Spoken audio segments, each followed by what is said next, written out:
ప్రభు, ప్రపంచంలో మంచి చెడు ఎందుకు జరుగుతాయి? అప్పుడే నిజమైన శక్తి తెలుస్తుంది. ఇంత ఘోరమైన తపస్సు ఎవరూ చేయలేదు. ఓం నమః శివాయ్. నీకు ఏ వరం కావాలి? మహాదేవా, నేను నీ భక్తుడిని, నాకు అపారమైన శక్తి ఇవ్వాలి. దేవతలు రాక్షసులు నన్ను చంపకూడదు. నా రక్షణ మీకు లభిస్తుంది. ప్రపంచంలో ధర్మాన్ని కాపాడటానికి అదే అవతారం రాముడిగా అవతలెత్తుతాను. రామా, ఆ జింక ఎంత అందంగా ఉంది. సరే సీత. అమ్మా, భిక్ష ఇవ్వండి.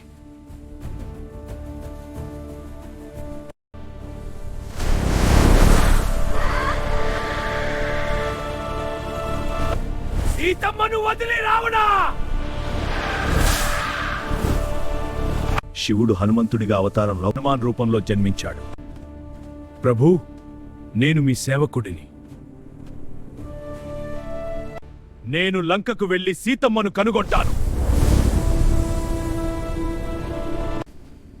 అమ్మా, నేను రాముడి దూతను. ఇప్పుడు లంకకు పాఠం నేర్పుతాను. ప్రభూ, సీతమ్మ లంకలో ఉంది. ఇప్పుడు యుద్ధానికి సిద్ధం కావాలి. మనము సముద్రంపై వంతెన నిర్మించి లంకకు చేరాలి. రాముడు నన్ను ఓడించలేడు. జై శ్రీరామ్! లక్ష్మణ! లక్ష్మణ! లక్ష్మణుడిని కాపాడాలి.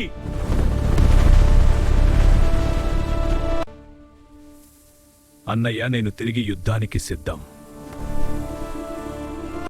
ఇంద్రజిత్, నీ బస్టమై రామా, నొయ్యదరించలే. అధర్మం ఎప్పుడూ ఓడిపోతుంది. ఎంత శక్తి ఉన్నా ధర్మం ముందు అధర్మం నిలవదు.